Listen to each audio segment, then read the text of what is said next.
कर्नाटक विधानसभा चुनाव से पहले भाजपा को झटका। पूर्व सीएम जगदीश शेट्टर भाजपा छोड़कर कांग्रेस में हुए शामिल। पूर्व डिप्टी सीएम पहले ही कांग्रेस में हो चुके हैं शामिल। अतीक अशरफ हत्याकांड के तीनों आरोपियों को सुरक्षा कारणों के चलते नैनी जेल से प्रतापगढ़ जेल किया गया ट्रांसफर। 14 दिन की पुलिस रिमांड पर हैं सभी आरोपी।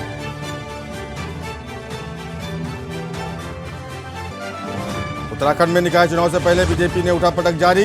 कांग्रेस नेताओं ने अपने ही प्रदेश प्रभारी को हटाने की उठाई मांग।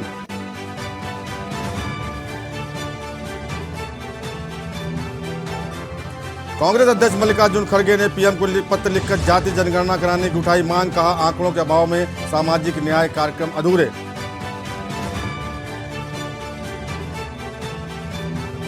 कर्नाटक विधानसभा चुनाव के लिए उडुपी में 4 मई को पीएम करेंगे रैली। सीएम योगी आदित्यनाथ के भी रैली में शामिल होने की संभावना।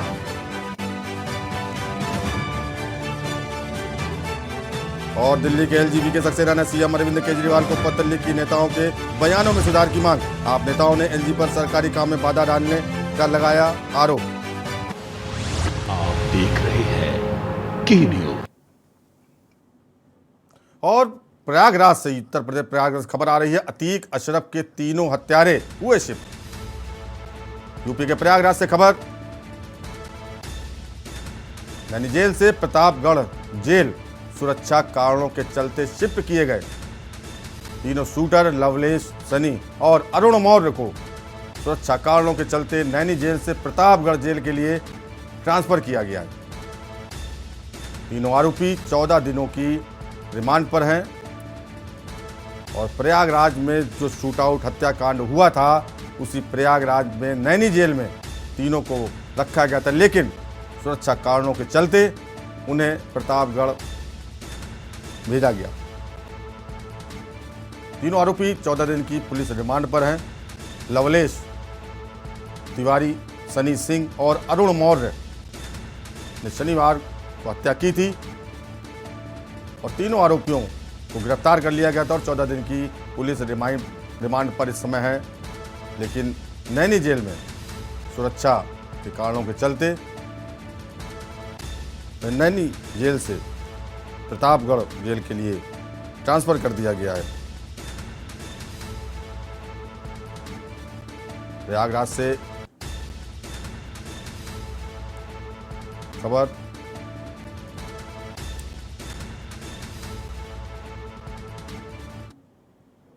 खबर यूपी के गोंडा से है। गोंडा में यूपी नगर निगम चुनाव के नामांकन का आज आखिरी दिन।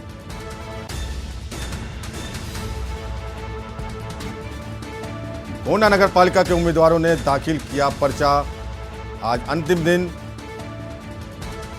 बीजेपी प्रत्याशी लक्ष्मी राजेश राय चंदानी ने पर्चा भरा, तो वहीं सपा उम्मीदवार उजमा राशिद ने भी नामांकन कराया। नामांकन स्थल पर पुलिस प्रशासन मुस्तैद दिखाई दिया। कड़ी सुरक्षा के बीच नामांकन संपन्न हुआ। आज नामांकन के दूसरे दिन पूरे प्रदेश में नगर निगम चुनाव को लेकर पर्चा भरा गया। खबर यूपी के ही अमरोहा से है, जहां भाजपा कार्यकर्ता उड़ा रहे हैं आचार संहिता की धज्जियां। अमरोहा से खबर। सैकड़ों की तादाद में नामांकन कराने पहुंचे भाजपा प्रत्याशी। शिवसेना के कार्यकर्ताओं ने एसडीएम से की शिकायत। भाजपा कार्यकर्ताओं और उम्मीदवार के खिलाफ कार्रवाई की मांग की। नगर पालिका परिषद से अध्यक्ष पद के प्रत्याशी हैं राजपाल सैनी। अमरोहा में भाजपा ही उड़ा रहे हैं आचार संहिता की धज्जियां, जिसको लेकर शिवसेना ने आरोप लगाते हुए भाजपा प्रत्याशी के खिलाफ कार्रवाई की मांग की है। एसडीएम से शिवसेना के कार्यकर्ताओं ने शिकायत की और कार्रवाई की मांग की है।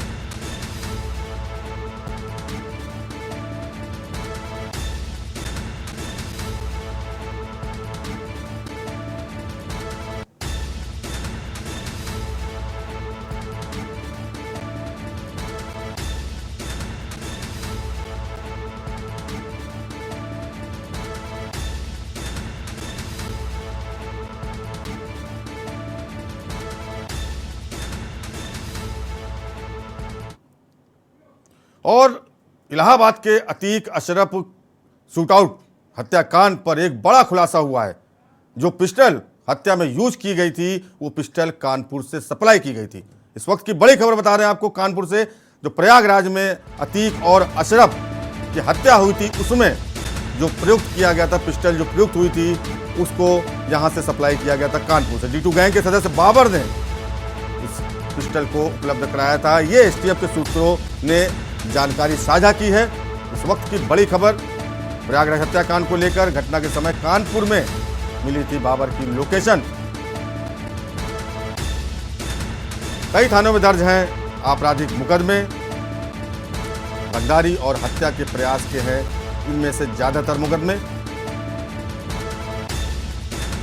कानपुर से, यूपी के कानपुर से इस बड़ी खबर, प्रयागराज हत्याकांड में अतीक और अशरफ को गोलियों से छलनी करने के लिए जिस पिस्टल का प्रयोग किया गया, जिन पिस्टलों का प्रयोग किया गया वो कानपुर से सप्लाई की गई थी।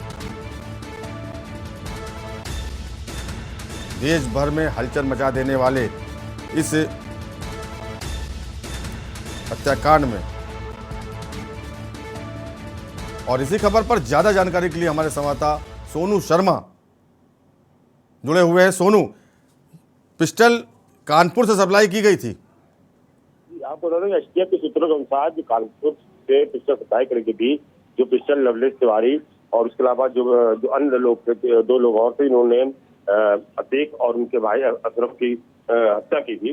तो जानकारी एसटीएफ ने सूत्रों के माध्यम से साझा करी है कि ये पिस्टल थी वो कानपुर सप्लाई करी। आपको बता दें कि कहीं ना कहीं अतीक का जो कुनबा था वो कहीं ना कहीं पूरे प्रदेश में हर जिलों में, जो कानपुर शहर हो, प्रयागराज हो, लखनऊ हो, बांदा हो, हमीरपुर हो, हर जगह कहीं ना कहीं उसके सिस्टम थे।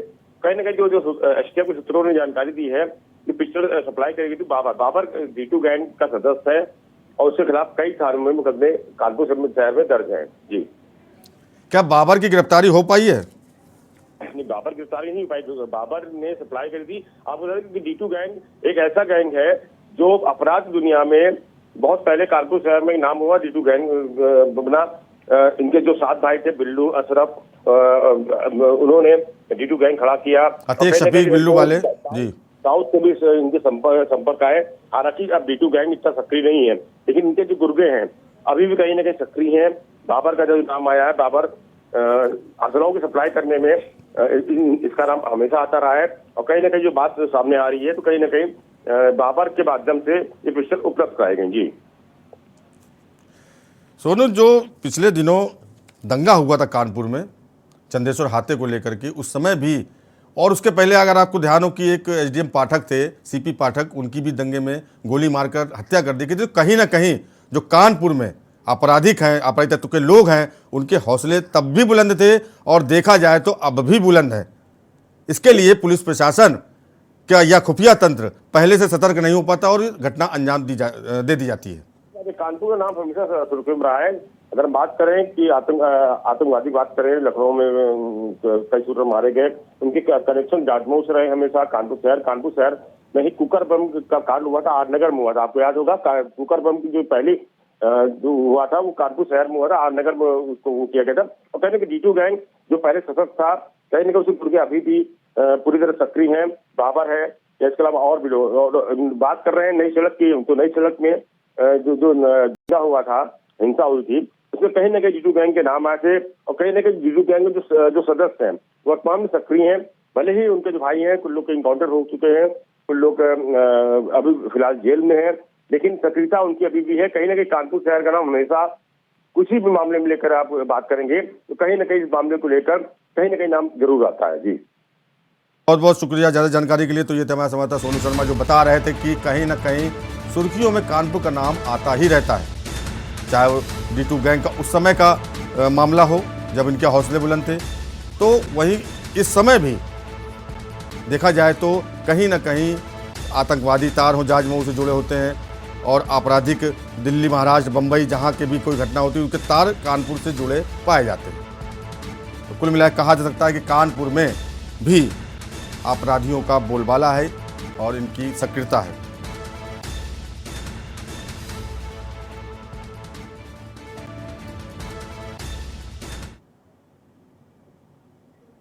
खबरें छत्तीसगढ़ से हैं। बलरामपुर जिले के वन परिक्षेत्र वाड्रफनगर नगर में हरे भरे पेड़ों को अवैध तरीके से काटा जा रहा है, जहां आंवला के 1000 से ज़्यादा की संख्या में पौधे कट गए और वन विभाग कार्रवाई के नाम पर आश्वासन दे रहा है।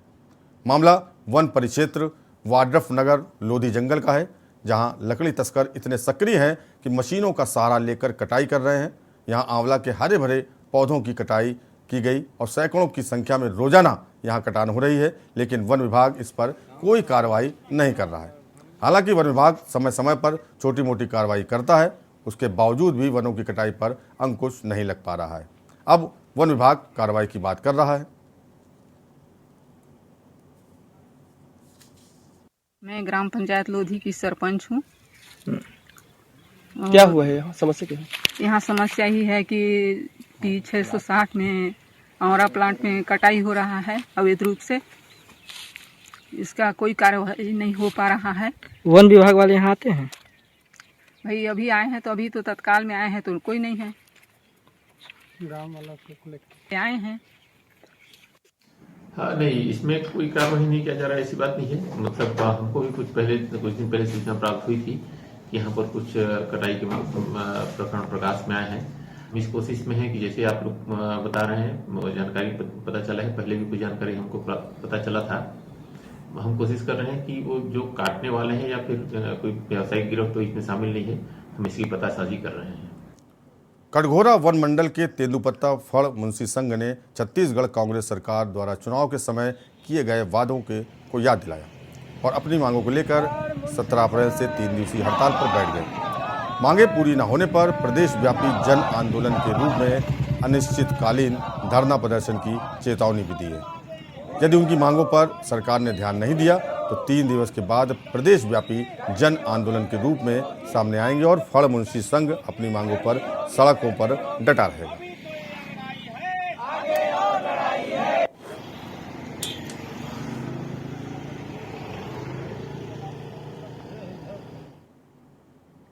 खबर जगदलपुर से है। यहां केंद्र और राज्य सरकार स्वच्छता अभियान चलाकर देश को स्वच्छ डिजिटल बनाने का प्रयास कर रही है। बस्तर जिले के जगदलपुर मुख्यालय स्थित गंदगी युक्त तालाब से नगरवासी पानी उपयोग में लेने पर मजबूर हैं। स्थानीय निवासियों ने बताया कि गंगा मुंडा तालाब में गंदगी का अंबार भरा पड़ा है। नगर निगम के अधिकारियों पर तालाब की साफ सफाई नहीं करने का आरोप लगाया है। अधिकारियों की अनदेखी के चलते पूरे तालाब में जलकुंभी और काई जम गई है। गंगा मुंडा के आसपास जो रहवासी कुछ लोग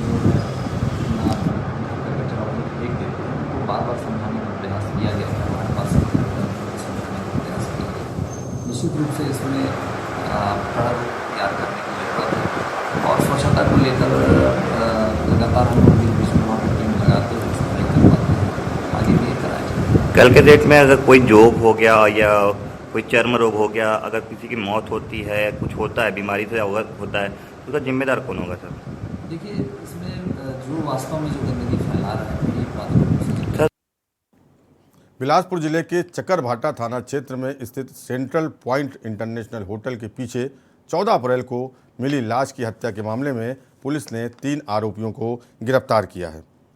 मामले का खुलासा करते हुए बिलासपुर पुलिस अधीक्षक संतोष सिंह ने जानकारी दी कि मुख्य आरोपी दुर्गेश यादव का ललिता यादव के साथ संबंध था और आरोपी के मौसेरे भाई मृतक दीपक यादव का ललिता यादव से बात करना और संबंध रखना आरोपी दुर्गेश को पसंद नहीं था। दीपक और ललिता को लेकर कई बार दुर्गेश ने धमकी भी दी थी। आए दिन होती लड़ाई के बाद ललिता और दुर्गेश ने दीपक की हत्या की साजिश रची। आरोपी बचने के लिए यूट्यूब से क्राइम पेट्रोल देख रहे थे और बचने का प्लान भी बना रहे थे, लेकिन पुलिस की पूछताछ के बाद आरोपी टूट गए, जिसके बाद पुलिस ने ललिता यादव समेत तीनों आरोपियों को गिरफ्तार कर लिया।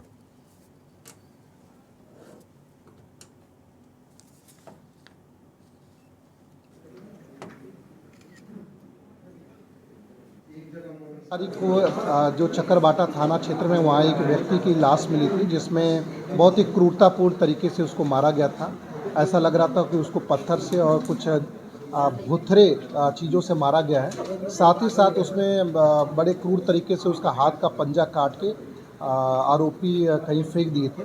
जब पूरी घटनाक्रम की जांच की गई तो इसमें ये पता चला कि मृतक जो है दीपक यादव, उसकी एक प्रेमिका थी ललिता यादव। इसी बीच ललिता यादव का संबंध मिल करके जब उस पूर्व प्रेमी को लेकर के विवाद होने लगा तो दीपक यादव को रास्ते से हटाने का इन्होंने निर्णय लिया और एक अन्य व्यक्ति मनोज यादव को भी इसमें शामिल किया। आम आदमी पार्टी की लखनऊ से मेयर प्रत्याशी अंजू भट्ट से के news bureau chief Manish Srivastava ने खास बातचीत की। आप प्रत्याशी अंजू भट्ट ने कहा कि मैं शहर के विकास के लिए सतत प्रयत्नशील रहूंगी। यदि मौका मिला तो राजधानी में विकास कार्यों के द्वारा एक मिसाल के रूप में पेश करेंगे। उन्होंने कहा कि मैं एक आम आदमी हूं और आम आदमी के हर सुख दुख में उनके साथ खड़ी रहूंगी। कितनी शर्मनाक बात है कि कोई यहाँ पे रहे कि सालों से अपना मैं किसी के खिलाफ लड़ने नहीं आई हूँ। मैं बस खुद एक आम आदमी की तरह इंसान हूँ जो परेशान हूँ चीज़ों से। गड्ढे हैं, आवारा जानवर घूम रहे हैं, आए दिन काट लेते हैं, जल भराव है हर जगह, पार्किंग की अच्छी व्यवस्था नहीं है, पार्किंग माफिया हैं, ऑटो वाले रिक्शा वाले धक्का खाते रहते हैं। इन्हीं सब समस्याओं की मुक्ति के लिए मैं आई हूँ क्योंकि पिछले कई सालों से स्कूलों में जो नगर निगम के 3 स्कूल हैं, आप वहाँ जाके व्यवस्था देखिए, हमारी मेट के बच्चे पढ़ते हैं, वो कितने परेशान हैं। इन्हीं छोटी छोटी समस्याओं को लेकर मैं यहाँ उपस्थित हुई हूँ क्योंकि कोई भी सलूशन इतने सालों में नहीं मिला है। संजय सिंह जी ने जो है कुछ वादे किए हैं कि जो अगर आम आदमी पार्टी अगर मेयर बनती है या पार्षद जीतते हैं तो क्या वादे हैं उनके? वादे वही है हमारा, हाउस टैक्स हाफ और बिजली वाटर टैक्स माफ और हाउस टैक्स हाफ, ये वादे हमारे अभी भी आपके साथ हैं। वो वादे आम आदमी पार्टी कर रही है, अगर वो वादे जो है बाद में दूसरी पार्टी आती है और उसको आम आदमी पार्टी ने जैसे दिल्ली में सरकार लाई है और उनके वादे उन्होंने पूरे किए, वैसे ही आम आदमी पार्टी इस बार नगर निकाय चुनाव में उतरेगी, पूरे जोर शोर से उतरेगी। जो वादे आम आदमी पार्टी कर रही है उसको उत्तर प्रदेश की जनता के लिए पूरा करेगी। आम आदमी पार्टी प्रतिद्वंदी किसको मान रही है? प्रतिद्वंदी तो फिलहाल हम किसी को नहीं मानते हैं। पहली चीज कि हम काम पे फोकस करते हैं। दूसरी चीज कि मैं आपसे कहूंगी अगर मैं आपको कोई सुविधा दे रही हूँ, आप उससे संतुष्ट है तो आप मुझे क्यों हटाना चाहेंगे? बहुत सिंपल सी बात है। अगर आप बाकी मेयर से संतुष्ट थे तो आप उन्हें नहीं हटाएंगे। अगर आप मेरे कामों से संतुष्ट होंगे, अगर आपको हाउस टैक्स आधा करवाना है, अगर आपको वाटर टैक्स नहीं देना है या जो आम सुविधाएं हैं वो मैं बढ़ा के आपको देती हूँ, चीजें ठीक करती हूँ, तो आप मुझे क्यों हटाना चाहेंगे? ये तो आपके ऊपर है ना। 2022 के चुनाव में भी आम आदमी पार्टी ने बड़े वादे किए थे, एक भी सीट नहीं निकल पाई थी। इस बार देखिए तो जनता का अपना वो है, मैं उसमें क्या बोल सकती हूँ। जनता जो चाहेगी हम वही करेंगे। हम अपने भी वादे के साथ उतरे हैं, जनता जो चाहेगी हम वही कर सकते हैं। प्रमुख दलों में टिकट वितरण के बाद असंतोष खुलकर सामने दिखाई दे रहा है। सबसे अधिक असंतोष सत्ता दल भाजपा में दिखाई पड़ रहा है। जिले की 3 नगर पालिकाओं के साथ ही 16 नगर पंचायतों के लिए भाजपा द्वारा प्रत्याशी घोषित करते ही असंतोष दिखाई पड़ने लगा है।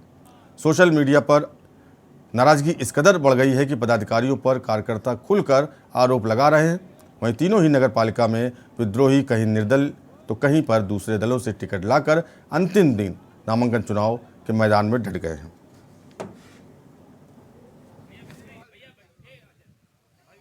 देखिए, लगातार हम लोग लगभग 20 से 22 वर्षों से लगातार आम जनमानस की समस्याओं को लेकर संघर्ष करते आ रहे हैं। नर सेवा नारायण सेवा को ध्येयवाक्य के मानकर हम लोग लगातार समाज के बीच में सामाजिक कार्यों में हो या ज़रूरतमंदों को किसी भी तरह से उनकी आवश्यकताओं को पूरा करने का काम अनवरत करते आ रहे हैं और हिंदुत्व को लेकर हम लोग प्रखर रहे हैं। और जिस तरह से भारतीय जनता पार्टी ने मुझे आश्वासन दिया था और पूरी तरह आश्वस्त किया था और एक दिन पूर्व तक लगभग टिकट तय था, लेकिन कुछ स्थानीय नेताओं के निजी स्वार्थों के चलते हमको नकारा गया है और जिस तरह से हमको स्वीकार नहीं किया गया, इसको लेके आम जनमानस में बड़ा आक्रोश था। जो हमारे समर्थक हैं, जो भी वो किसी भी वर्ग के हों, लेकिन पूर्णतः उन्होंने मुझे आश्वस्त किया था कि भैया आपकी जो है आपको लड़ना है, क्योंकि जो बहुत सारी जनता की समस्याएं हैं वो आज तक निस्तारण नहीं हो पा रही हैं। मैम सामने मैंने बहुजन समाजवादी पार्टी से नगर पालिका अध्यक्ष के रूप में बहन जी का आशीर्वाद मुझे प्राप्त हुआ है और मैं नगर के विकास और अपने जैसा भी हमारा संकल्प है स्वच्छ उन्नाव स्वस्थ उन्नाव के स्वस्थ उन्नाव स्वच्छ उन्नाव का संकल्प लेकर के मैं जनता के सामने जाऊंगी और हमारा पूर्ण प्राथमिकता रहेगी कि नगर का विकास हो और नगरवासियों की जो भी हमसे आकांक्षाएं हैं हमको पूर्ण रूप से पूरा कर सकें। खबर सहारनपुर से है। यहाँ भारतीय जनता पार्टी ने डॉक्टर अजय सिंह को मेयर प्रत्याशी बनाया है।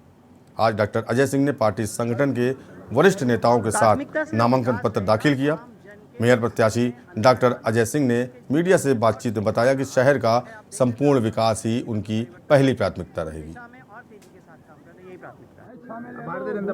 प्राथमिकता सिर्फ विकास रहेगा, आम जन के जीवन में अंतर लाना, उसके जीवन में और सुख लाना। आगे ही सुख है, आप देख रहे हो 8-9 साल से जीवन में परिवर्तन आ गए, उस दिशा में और तेजी के साथ काम करना, यही प्राथमिकता है। भारतीय जनता पार्टी ने आप पे विश्वास जताया है, क्या कुछ कहना चाहिए? उनका बहुत बहुत धन्यवाद, शीर्ष नेता का, प्रदेश नेता का बहुत बहुत धन्यवाद, उन्होंने उस पर विश्वास जताया। किसी से कोई टक्कर नहीं, हमारी किसी से कोई टक्कर नहीं, हम विकास के लिए लड़ाई कर रहे हैं, राष्ट्र के लिए लड़ाई कर रहे हैं, हमारी कोई दिक्कत नहीं, किसी से हमारी कोई। उत्तर प्रदेश जनपद के अमरोहा के गजरौला नगर में नगर पालिका अध्यक्ष पद के चुनाव के दौरान गजरौला में बसपा से पूर्व विधायक हरपाल सिंह की पत्नी का टिकट होने के बाद कयास लगाए जा रहे थे कि देवेंद्र पाल सिंह गुड्डू बहुजन समाज पार्टी से नाराज हैं और नाराज होकर इस्तीफा भी दे सकते हैं। इसलिए उन्होंने प्रेस कॉन्फ्रेंस आयोजित की थी, लेकिन इसमें उन्होंने खुद को पार्टी का सबसे बड़ा हितैषी होने का दावा कर सभी के मंसूबों पर पानी फेर दिया और कहा कि बहन जी के इस फैसले से नाराज कतई नहीं है, बल्कि वो पार्टी के प्रत्याशी को पार्टी के गौरव के लिए बढ़ाने का काम करेंगे। मेरे लिए बहुजन समाज पार्टी की मुखिया आदरणीय बहन जी का आदेश सर्वोपरि है। अच्छा, जब टिकट की बात चल रही थी तो आपका नाम भी काफ़ी सुर्खियों में था और आ गया था, क्या वजह माने आखिर क्यों आपका टिकट जो है नहीं कट गया? हर पार्टी की तरह हमारी पार्टी में कुछ 1-2 दलाल टाइप के लोग हैं, खराब लोग हैं, जो पार्टी को अंदर करने का प्रयास करते हैं। दुर्भाग्य से इस बार वो सफल हो गए। उन्होंने बहन जी को गलत रिपोर्ट दी, उनको गुमराह करने का काम किया, लेकिन मेरे लिए बहन जी का आदेश सर्वोपरि है। मैं पूरी ईमानदारी से, निष्ठा से, तन मन धन से बहुजन समाज पार्टी के सभी। अमरोहा के गजरौला ब्लॉक में सोमवार को पूर्व सांसद देवेंद्र नागपाल और पूर्व दर्जा राज्य मंत्री विशेष गुप्ता के साथ कमलेश आर्य ने भी अपना पर्चा दाखिल किया। पूर्व सांसद देवेंद्र नागपाल, पालिका अध्यक्ष पद की प्रत्याशी कमलेश आर्य, हेम सिंह आर्य ने पत्रकारों से वार्ता करते हुए कहा कि जनता ने उन्हें मौका दिया तो गजरौला ब्लॉक का चौमुखी विकास कराने का हर संभव प्रयास करेंगे। इस दौरान न्यू गजरौला ग्रीन्स कॉलोनी के चेयरमैन समाज सेवी चौधरी सोमवीर सिंह गुरु भी उपस्थित रहे।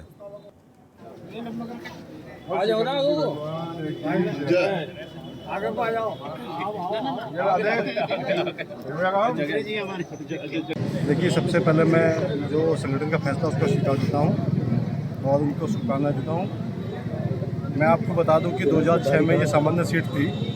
उस वक्त सामान्य जाति कोई व्यक्ति यहाँ प्रत्याशी नहीं बन पाए थे, तब पार्टी ने मुझे प्रत्याशी बनाया था। मैंने तब भी यहाँ भाजपा का झंडा उठाया था और आज मैं यहाँ सीट ऐसी थी, मेरी दावेदारी थी, लेकिन पार्टी ने जो संगठन ने फैसला लिया मैं उसको स्वीकार करता हूँ। मैं ये कहना चाहूँगा, सबसे पहले जो भारतीय जनता पार्टी ने शीर्ष नेतृत्व ने विश्वास किया है यहाँ पे नगर पंचायत अध्यक्ष पद के लिए कमलेश आर्य के लिए, तो हम उस पर पूरा खरा उतरेंगे। जिस तरह से पूर्ण रूप से जनता को साथ लेकर चलेंगे, यहाँ के सभी लोगों को साथ लेकर चलेंगे और जनता आज भारतीय जनता पार्टी के साथ है। देखो, पूरे देश और प्रदेश में मोदी जी और योगी जी का नाम चल रहा है, सभी लोग एक साथ लेकर चल रहे हैं, सबका साथ, सबका विश्वास लेकर भारत माता की जय। ये कहूँगी सभी भारतीय जनता पार्टी के कार्यकर्ता हमारे साथ हैं और उनका ही सहयोग, उनकी मेहनत, कमल का फूल खिलाएंगे सभी लोग।